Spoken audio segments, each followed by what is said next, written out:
पिछले कई हफ्तों से डॉक्टर जाकिर नाइक चर्चा में है। ढाका बेकरी के अटैक में एक उग्रवादी ने कहा कि वो इनकी तकरीरों से प्रेरणा लेते हैं। इन सब पे चर्चा करने के लिए हमारे साथ हैं डॉक्टर जाकिर नाइक। एक महत्वपूर्ण बात ये भी है कि ये पहली बार है कि डॉक्टर जाकिर नाइक किसी भी चैनल को इन हादसों के बाद, इस कंट्रोवर्सी के बाद इंटरव्यू दे रहे हैं। नाइक साहब, आपको इस बात का मुझे लगता है एहसास होगा कि हिंदुस्तान में आपको लेके एक बड़ा बवाल मच गया है। ढाका बेकरी पे जो अटैक हुआ उसमें एक उग्रवादी ने कहा कि वो आपसे और आपकी तकरीरों से इंस्पिरेशन लेता है, प्रेरणा लेता है। इस इंटरव्यू के पहले मैं कहना चाहता हूँ कि अक्सर मैं तकरीर करता हूँ अंग्रेज़ी में और मेरी तालीम पूरी अंग्रेज़ी में हुई, तो उर्दू और हिंदी पे इतनी महारत नहीं है, तो अगर इसमें कुछ गलतियाँ होंगी तो उसके लिए मैं माफ़ी चाहता हूँ। जहाँ तक कि आपने कहा कि एक ढाका के टेररिस्ट में से इंस्पायर हुआ, उसके बारे में क्या कहना चाहता हूँ मैं। जहाँ तक कि ये एक आर्टिकल आया था, 1 जुलाई को अटैक हुआ था ढाका में, और 3 जुलाई को एक आर्टिकल आया था डेली स्टार के अंदर कि चंद टेररिस्ट आतंकवादियों ने हमला करके 20 से ज़्यादा की हत्या की। उसमें से एक आतंकवादी मेरे से इंस्पायर हुआ, और ये न्यूज़ उठा के इंडियन मीडिया ने हेडलाइन जाकिर नाइक एकदम ऑलमोस्ट ऑल 95% चैनल्स के ऊपर वही था हेडलाइन, 95% न्यूज़पेपर पर हेडलाइन वो जाकिर नाइक। सडनली फिर चंद दिन बाद ये आर्टिकल आया था 4 जुलाई को, हाँ, और उसके बाद 4 जुलाई को इंडियन मीडिया ने पेश किया, 3 जुलाई को आर्टिकल आया था। 9 जुलाई को यही पेपर ने एक करेक्शन दिया कि हमने कभी भी नहीं कहा कि डॉक्टर जाकिर नाइक ने ढाका के टेररिस्ट को मासूम लोग का कत्ल करने के लिए इंस्पायर किया। हमने सिर्फ ये कहा कि वो फ़ैन था, और ये भी कहा कि हमने जो इन्फॉर्मेशन उसमें शाया की थी कि जाकिर बैंड ने मलेशिया में, वो इन्फॉर्मेशन गलत थे। आप ये कहते हैं कि ये इल्ज़ाम बेबुनियाद है? बेबुनियाद है। मेरे 2000 से ज़्यादा पब्लिक लेक्चर है, मैं 20 साल से ज़्यादा लेक्चर दे रहा हूँ। इसमें मैं हज़ारों बार कह चुका हूँ अनइक्विवोकली, अनएम्बिगुअसली, साफ अल्फाजों में कि एक भी बेगुनाह का कत्ल करना इस्लाम में हराम है। और कुरान की आयत है सूरह माइदा की सूरह नंबर 5 आयत नंबर 32 में कि अगर कोई भी इंसान एक दूसरे बेगुनाह इंसान का कत्ल करता है, चाहे मुस्लिम या गैर मुस्लिम हो, वो गोया कि ऐसे है कि सारे इंसानियत का कत्ल कर रहा है। और अगर कोई भी एक बेगुनाह को बचाता है तो वो सारे इंसानियत को बचाता है। तो मैं कैसे कह सकता हूँ, ये मीडिया जो दिखा रही है अक्सर मेजॉरिटी टाइम पे वो आउट ऑफ कॉन्टेक्स्ट है, बहुत से बार हाफ स्टेटमेंट है, और कुछ बार डॉक्टर्ड है, डॉक्टर्ड क्लिप यूट्यूब से उठा रहे। तो ये डॉक्टर है जो तकरीर है, क्या ये भी डॉक्टर है कि आपने ये कहा था कि अमेरिका के खिलाफ अगर आप? बिल्कुल सही डॉक्टर है। पहला चीज नंबर 1, उसामा बिन लादेन की आपने तारीफ की थी, ये भी डॉक्टर? कभी भी तारीफ नहीं किया। एक मुझे बताओ, मैं चैलेंज करता हूं, आप दिखा सकते हैं मुझे? आप दिखा सकते हैं? आप दिखा सकते हैं मुझे? यहाँ तो मेरे पास नहीं है। तो आप जब वो इल्जाम लगा रहे मुझ पे, हमारे चैनल इंडिया में तो मीडिया में चल रहा है। लेकिन आप जर्नलिस्ट है ना, पूछने के पहले तहकीक करो। कुरान की आयत है सूरह हुजुरात चैप्टर 49 वर्स नंबर 6। अगर कोई भी एक फासिक आपको कोई भी इंफॉर्मेशन देता है, उसकी तहकीक करो दूसरे तक पहुंचाने के पहले। तो ये कहना बिना तहकीक करके इस्लाम में गुनाह है। तो बुनियादी हक है। सवाल नहीं लगा रहा हूं, मैं आपसे सवाल पूछ रहा हूं। अभी आप सवाल पूछे, पहले इल्जाम लगा रहे थे। अभी सवाल पूछने का तरीका अलग होता है, इल्जाम लगाने का तरीका अलग होता है। आप जो जोश में सुसाइड बॉम्बर्स को कभी भी सुसाइड बॉम्बिंग वे innocent people are killed in terrorist attack, मैंने 1000 बार कह चुका हूँ, इट इज प्रोहिबिटेड। कोई भी सुसाइड बॉम्बिंग में अगर एक भी बेगुनाह इंसान मारा जाता है, ये बड़ा गुनाह है। इस्लाम में दूसरे नंबर पे आता है, शिर्क के बाद सबसे बड़ा गुनाह शिर्क के बाद इस्लाम में है बेगुनाह का कत्ल करना, चाहे वो मुस्लिम या गैर मुस्लिम हो। ये मीडिया क्या कर रही है, आधा सेंटेंस उठा के बोलती है, पूरा सेंटेंस दिखाओ। मैं चैलेंज करता हूं तुम्हारे एक भी फेमस मीडिया को, मेरा पूरा लेक्चर दिखाओ आप।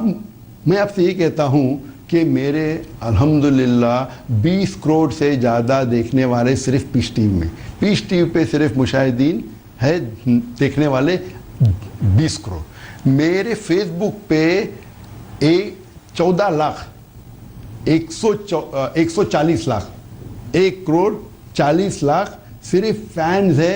आप बोलिए अगर मैं इंस्पायर करता हूं तो कम से कम मिलियन टेररिस्ट होना चाहिए। आपको 5 या 10 नाम मिलते हैं। मैं ये कहता हूं कि मेरे तकरीर से लाखों लोग, मिलियंस ऑफ पीपल इस्लाम की तरफ आते हैं। इस्लाम की तरफ आने के बाद कई लोग दूसरे के भड़कावे स्पीच में आके इनोसेंट मुसलमान, बेगुनाह मुसलमान अट्रैक्ट हो रहे हैं। कुछ लोग मैं जानता हूं जो भड़कावी स्पीच देते हैं और बेगुनाह मुसलमानों को गुमराह करते हैं कि इस्लाम में कहा गया है कि आप गैर मुस्लिम का कत्ल करो आपको जन्नत मिलेगी। ये बिल्कुल बेबुनियाद है। तो उनसे मुतासिर होके मैं ये नहीं कह सकता हूं कि जितने मेरे फैन हैं 100% मुझे मानते, कुछ 80% मानते, कुछ 60% मानते, कुछ 20% मानते। तो इस्लाम के करीब लेके आने के बाद वो दूसरे लोग के तकरीर से मुतासिर होकर अगर गलत काम करते तो मुझे थोड़ी दोषी गिरा सकते। जाकिर साहब, आप पीस टीवी की बात कर रहे थे। आपको पता है हिंदुस्तान में लोग क्या कहते हैं?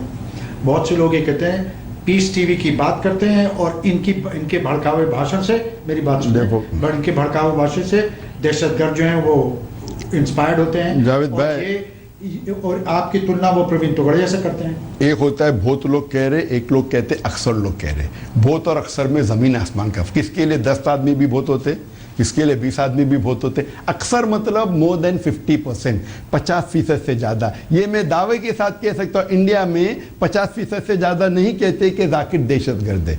ये मैं मानता हूँ कि इंडियन मीडिया जो अभी जो ट्रायल करे बेबुनियाद, विदाउट एनी। और अगर मेरी तुलना कर रहे प्रवीण तोगड़िया से, काम कीजिए ना, आपकी आज तक पे, आपके इंडिया टुडे पे आप मेरे 1 घंटे का लेक्चर दिखाइए और प्रवीण तोगड़िया के 1 घंटे का लेक्चर दिखाइए और खाली voting low. Who is spreading hate बताइए। चैलेंज करता हूं मैं, चैलेंज करता हूं मैं आज तक को, इंडिया टुडे को, बाकी कोई भी चैनल को, क्या भड़कावी स्पीच मैं ही देता हूं? हाँ, प्रवीण तोगड़िया की आपको मैं तो देखा नहीं उसकी स्पीचेस, बाकी लोग जो बोलते दूंगा मैं आपको। आप मेरी कोई भी स्पीच चलाओ, पूरी स्पीच चलाओ 100% विदाउट एडिटिंग, और फिर voting low, hashtag who is the terrorist करो। दम है तो इसको बोलते दम। प्रॉब्लम है क्या, इंडियन मीडिया, कुछ मीडिया है जो अच्छे है, कुछ मीडिया बिल्कुल है। अगर वो मीडिया अच्छी है, बहुत से जर्नलिस्ट अच्छे हैं। आप ये बताइए, आपकी बहुत सी तकरीरें हैं जिससे आप कहते हैं कि आप दोनों कम्युनिटीज़ और सारी दुनिया में डिफरेंट कम्युनिटीज़ को साथ लाने की बात, अल्हम्दुलिल्लाह। लेकिन आपकी जो तकरीरें हैं, आपका जो लबो लहजा है, आप दूसरी रिलीजन्स में, दूसरे के मजहब में क्या कमियां हैं ये खामियां दिखा दें। आपको लगता नहीं है दूसरों को ठेस पहुंचते होगी? आप मेरा एक भी लेक्चर दिखाओ जिसमें मैं क्या, जिसका लेक्चर का टाइटल है कि दिगर मज़हब के अंदर खामियां। मेरे जितने लेक्चर रविशंकर के साथ थे, आपने रविशंकर को बहुत बुरी लगी, आपने, वो आपके मेहमान थे, आपने उनके, वो मेरे मेहमान नहीं थे। मैं ही गया बैंगलोर उसका शहर, मैं मुंबई से बैंगलोर जाता हूँ और वो कहते मैं उनका मेहमान हूँ। किधर की उर्दू है, किधर की हिंदी है? मैं मुंबई में रहता था, हाँ 2006 में मैं गया बैंगलोर, तो मैं उसका मेहमान है क्या? वो मेरा मेहमान है। कोई भी मजहब को मैं नीचे नहीं गिराता हूँ। कुरान की आयत है सूरह नाम में, सूरह नंबर 6 आयत नंबर 108 में, कि आप कोई भी दूसरे मजहब के खुदाओं को गाली मत दो, नहीं तो जहालत में वो अल्लाह को गाली देंगे। आप क्यों कहते हैं कि प्रसाद खाना हराम है? तो प्रसाद खाना हराम है, वो अलग मकसद है। मैं प्रसाद खाना हराम करते हुए ये नहीं कहा कि बाकी मजहब को कभी गाली नहीं दी। ये सवाल अगर कोई पूछता है प्रसाद खा सकते हैं क्या नहीं, सवाल पूछा गया था, तो कुरान में 4 जगह लिखा है। सूरह बकरा सूरह नंबर 2 आयत नंबर 173, सूरह माइदा सूरह नंबर 5 आयत नंबर 3, सूरह अनाम सूरह नंबर 6 वर्स नंबर 145 और सूरह नहल सूरह नंबर 16 आयत नंबर 115 में हुर्रिमत अलैकुमुल मैततु वद्दमु वला मुल खिंज़ीर वमा उहिल्ला लिगैरिल्लाह बिही, कि आपके लिए हराम है मरा हुआ गोश्त, खून, सूअर का गोश्त, और वो खाना जिसके ऊपर अल्लाह के अलावा किसी और का नाम लिया गया है। तो अल्लाह के अलावा किसी और का नाम लो, वो मुसलमान के लिए खाना हराम है। तो इसी से अगर अल्लाह के अलावा किसी और का नाम लिया गया, वो इस्लाम में खाना हराम है, तो इसमें बाकी मज़हब को कहाँ मैं दोष दे रहा हूँ? अगर कोई हिंदू मुझे आके बोलता है कि मुझे भाई बीफ नहीं खाना है, गाय का गोश्त नहीं खाना है, अरे उसकी मर्जी है। अगर दूसरा इंसान कहता है कि भाई गाय के गोश्त खाने से अच्छी तंदुरुस्ती मिलती है, उसकी मर्जी है। अगर कोई इंसान कहता है कि गाय का गोश्त मैं नहीं खाऊंगा, वो थोड़ी इस्लाम को दोषी ठहरा रहा है। तो ये आप डबल स्टैंडर्ड क्यों है? डॉक्टर नायक, आप बात कर रहे थे दहशतगर्दी की। सारी दुनिया में इस वक्त एक कोहराम मचा हुआ है, दहशतगर्दी को लेके, आईसिस और तालिबान को लेके आपका क्या नजरिया है? जहाँ तक कि दहशतगर्दी का सवाल है, मैंने हज़ारों बार कह चुका हूँ कि इस्लाम में सूरह माइदा सूरह 5 आयत नंबर 32 के आयत के हिसाब से अगर कोई भी इंसान दूसरे इंसान का कत्ल करता है, कोई भी बेगुनाह इंसान का कत्ल करता है, चाहे वो मुस्लिम या गैर मुस्लिम हो, वो गोया के सारे इंसानियत का कत्ल कर रहा है। तो बेगुनाह इंसान का कत्ल करना हराम है। जितने भी दहशतगर्द अटैक्स हुए दुनिया में जिसमें बेगुनाह लोग मारे गए या बेगुनाह लोग इंजर्ड हुए, ये इस्लाम के मुताबिक हराम है। मैं इसे कंडेम करता हूँ। जो फ्रांस में और जो और जगहों पर हो रहा, जी, जहाँ मासूम अरे भाई मैं बोल चुका हूँ, जिधर भी, चाहे फ्रांस में हो, चाहे ढाका में हो, चाहे न्यूयॉर्क में हो, चाहे बम्बई में हो, चाहे लंदन में हो, और मैं कंडेम कर चुका हूँ। मैं कंडेम कर चुका हूँ 9/11 जहाँ 3000 अमेरिकन मारे गए, वो मैं कंडेम करता हूँ। लंदन में जहाँ 50 से ज़्यादा लंदन ट्यूब बॉम्ब में मारे गए, मैं कंडेम करता हूँ। बॉम्बे में 180 से ज़्यादा लोग मारे गए, मैं कंडेम करता हूँ। लेकिन जो बेगुनाह हज़ारों लोग अफगानिस्तान में मारे गए, इराक में, पैलेस्टाइन में, उसको भी कंडेम करता हूँ। आपने कहा आईसिस की मेरी क्या ख्याल है? मैं कहता हूँ, अगर मैं कहूँगा कि मैं अमेरिका का प्रेसिडेंट हूँ, आप अपने चैनल पे कहेंगे कि मैंने अमेरिकन प्रेसिडेंट को इंटरव्यू लिया जद्दा में, आप तो नहीं कहेंगे, आप कहेंगे ये आदमी झूठ बोल रहा है, ये आदमी ल्यूनेटिक है।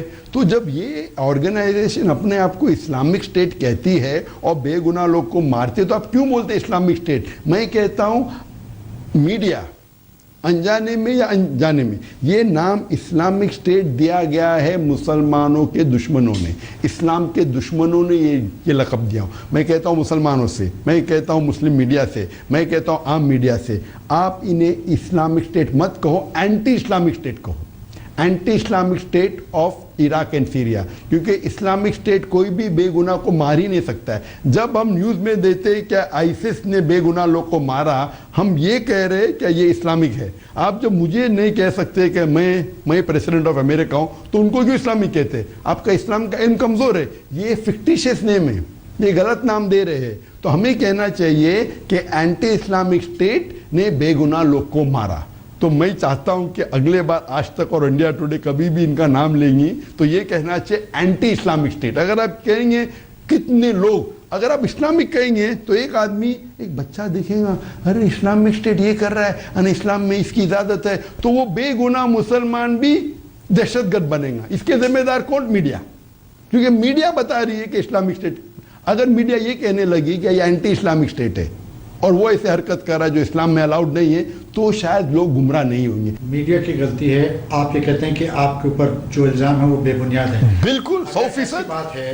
तो हम जद्दा में ये इंटरव्यू क्यों कर रहे हैं? आप हिंदुस्तान वापस आइए, हिंदुस्तान, आप हिंदुस्तानी हैं, हिंदुस्तानी पासपोर्ट होल्ड करते हैं, आप हिंदुस्तानी पासपोर्ट हिंदुस्तान आइए। अगर आपको डर नहीं है वहाँ, आपको शायद पता नहीं कि मैं नॉन रेसिडेंट इंडियन हूँ। NRI जैसा लफ्ज आप जानते हैं? नॉन रेसिडेंट, मेरे पास रेसिडेंट परमिट है सऊदी अरेबिया का और यूएई का और कई कंट्री का। अक्सर आज ने कई सालों से अक्सर मैं इंडिया के बाहर रहता हूँ, फिर भी जब मुझे पता चला कि इंडिया मीडिया मैलाइन कर रही है, मैंने कहा अच्छा मैं 1.5 दिन के लिए आऊँगा, 11 तारीख को आऊँगा, 12 तारीख को प्रेस कॉन्फ्रेंस दूंगा, फिर वापस मेरे काम पे वापस आ जाऊँगा। लेकिन हमको हॉल नहीं मिला, बुकिंग किए, कैंसिल कर दिए, सेकेंड हॉल के कैंसिल किए, 4 स्टार ने, उनको प्रेशर आ गया, तो मैंने मदीना के ज़रिए मैंने स्काइप के ऊपर लाइव इंटरव्यू लिया। उधर 100 लोग थे, तकरीबन 60-70 मीडिया थे। आपको गवर्नमेंट की किसी भी एजेंसी ने तलब किया है? क्या किसी ने कोई आपकी इंक्वायरी की है? मुझे, और अगर ज़रूरत पड़ी तो क्या आप भारत आने पे और सवालों का जवाब देने पे तैयार हैं? मैं मीडिया ट्रायल के लिए आने के लिए बेबुनियाद समझता हूँ, लेकिन अगर अब आज तक के कोई भी ऑफिशियल इंडियन इन्वेस्टिगेशन एजेंसी ने लास्ट 2 हफ्ते में मुझे कांटेक्ट किया नहीं। और आपको ये कहना चाहता हूँ, मीडिया जो बेबुनियाद जाकिर वॉज इंटरोगेटेड, सब झूठ है।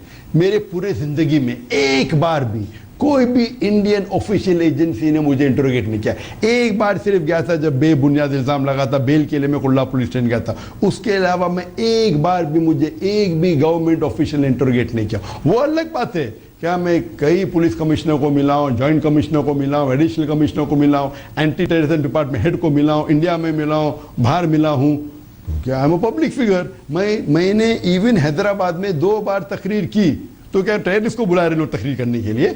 तो इंडियन मीडिया अगर ये बेबुनियाद इल्ज़ाम लगा रही है, लेकिन अगर इंडियन गवर्नमेंट मेरे बारे में कोई भी सवाल मुझे पूछना चाहता हूं, मैं बिल्कुल तैयार हूं।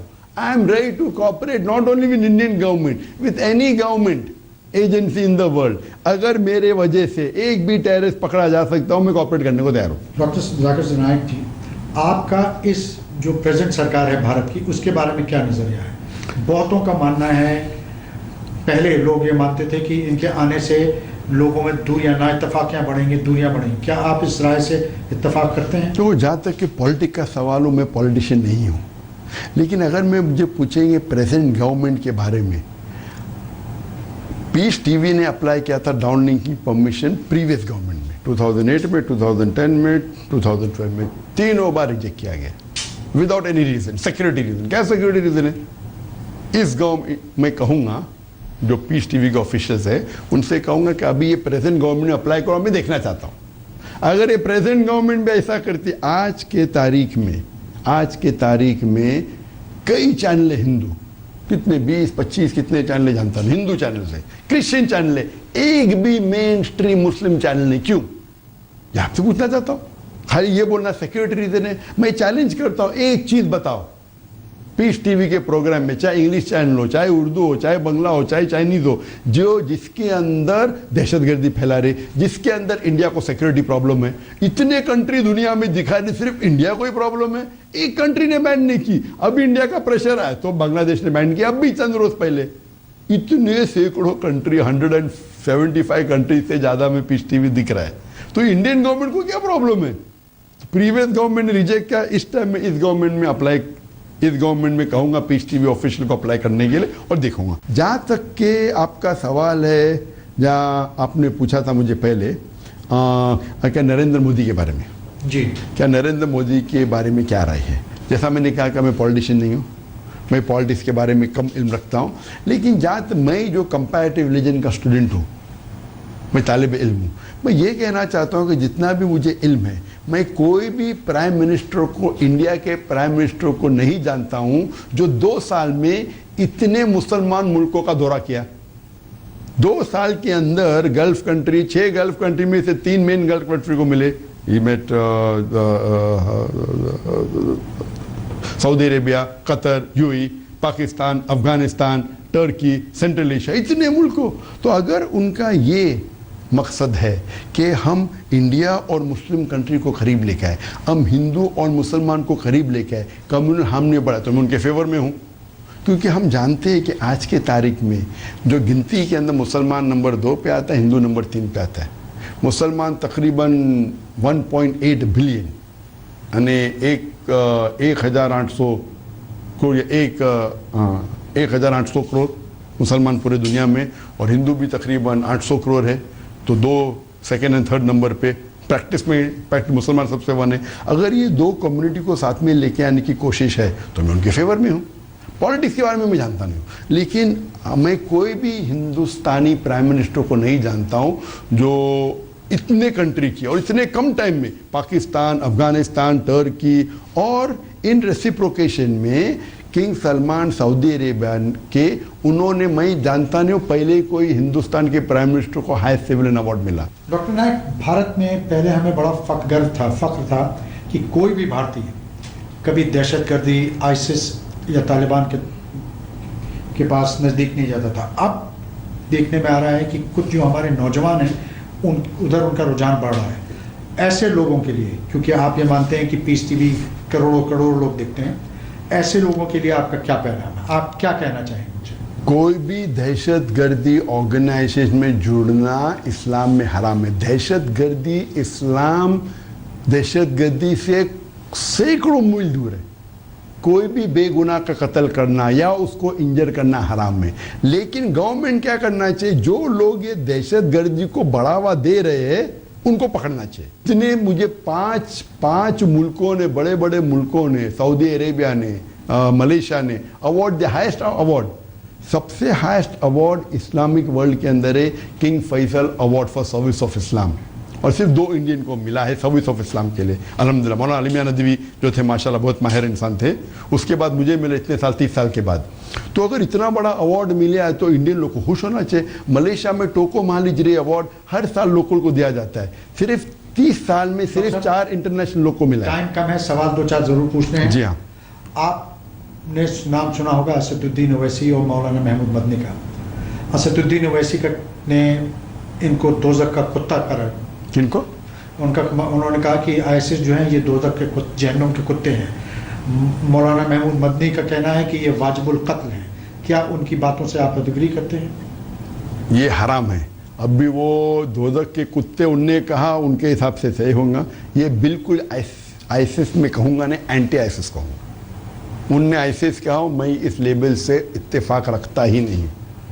एंटी आईएसआईएस जो है वो बिल्कुल हराम है, उनको पकड़ना चाहिए और उनसे कड़ी से कड़ी सजा देना चाहिए। और इस्लाम में बेगुनाह लोग का कत्ल करना और बेगुनाह लोग को इंजर भी करना हराम है।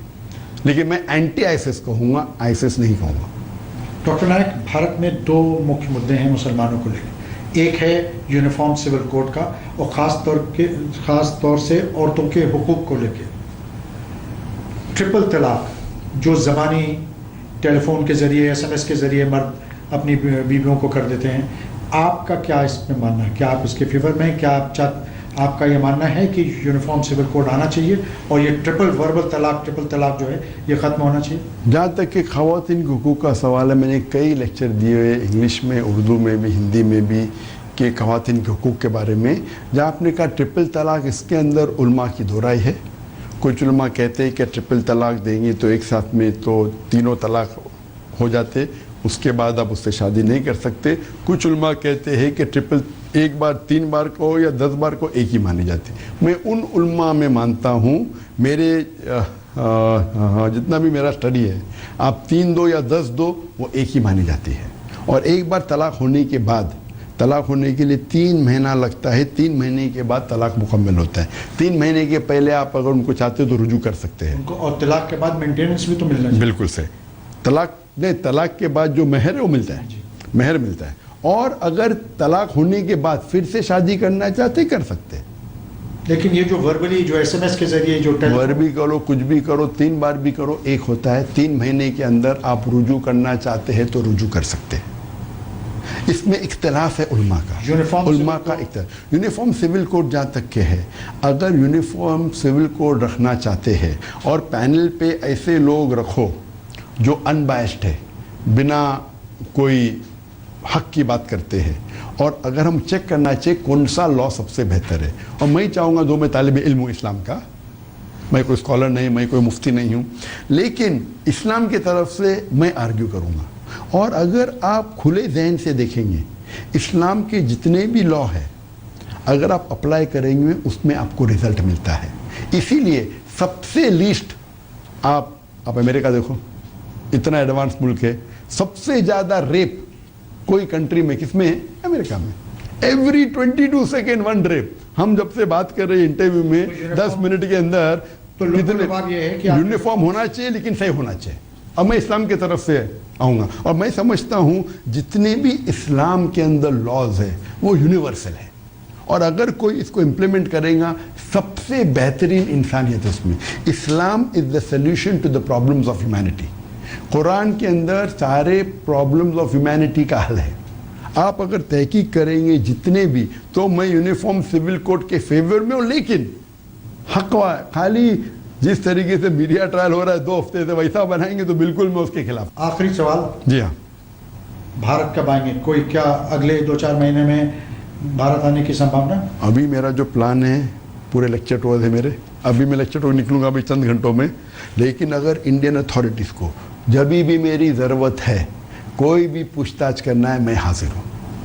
लेकिन मीडिया के लिए सिर्फ आने के लिए, वक्त ज़ाया करने के लिए मेरे पास वक्त नहीं। डॉक्टर जाकिर नायक, आपने वक्त निकाला, जद्दा में आज तक से बात की, इसके लिए बहुत बहुत शुक्रिया। शुक्रिया। तो ये थे डॉक्टर जाकिर नायक। इनका ये मानना है कि इन पे जो इल्ज़ाम लगाए गए हैं वो बेबुनियाद हैं, और इन्होंने अपनी तरफ से बड़ी बेबाकी से उनका जवाब दिया। अब ये जनता के ऊपर है, हमारे दर्शकों के ऊपर है, उन्हें माने या ना माने।